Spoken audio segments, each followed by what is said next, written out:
Cylinder वाढवणारे या सरकारचं करायचं का?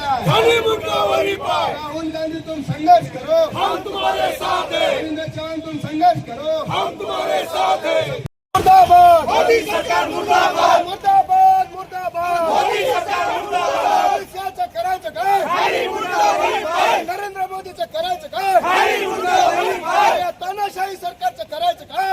मुर्दाबाद मुर्दाबाद मोदी सरकार, मुर्दाबाद। काँग्रेस पक्षाचा विजय असो। नांदेड जिल्हा काँग्रेस कमिटी व शहर जिल्हा काँग्रेस कमिटीच्या वतीने गॅस दरवाढा असो, शेतकऱ्यांचा सातबारा म्हणजे कर्जमाफीच्या संदर्भात असो, कर्जमाफी केली सातबारा कोरा करतो म्हटली होती त्या संदर्भात असो, खताचे भाव असो, सगळे भाव जे दरवाढ आहे, सगळ्या याचे जे अन्नधान्याचे भाव जे वाढलेले या भाव दरवाढीच्या निषेधार्थ आज आम्ही कलेक्टर ऑफिस येथे धरणे आंदोलनाचा म्हणजे आंदोलन करून आज आम्ही कलेक्टर साहेबांना निवेदन दिलेलं आहे।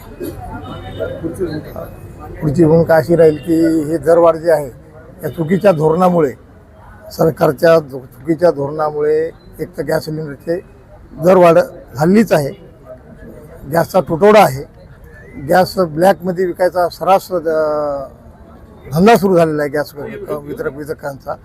त्याच्यानंतर व्यावसायिक गॅस पुरवठा कमी होत असल्यामुळं शहरातील हॉटेल व्यावसायिक असतील, मेसवाले असतील, आज नांदेड शहरामध्ये जवळपास 30,000 विद्यार्थी बाहेरून इथं शिक्षणासाठी किंवा शैक्षणिक दृष्टिकोनातून इथं शिकायला आलेले असतात।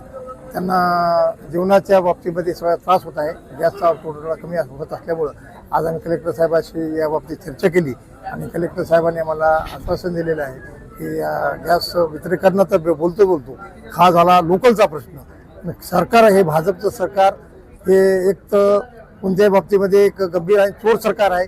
या सरकारच्या चुकीच्या धोरणामुळे सगळ्या देशामध्ये असो, महाराष्ट्रात असो, सगळा गोंधळ निर्माण झालेला आहे।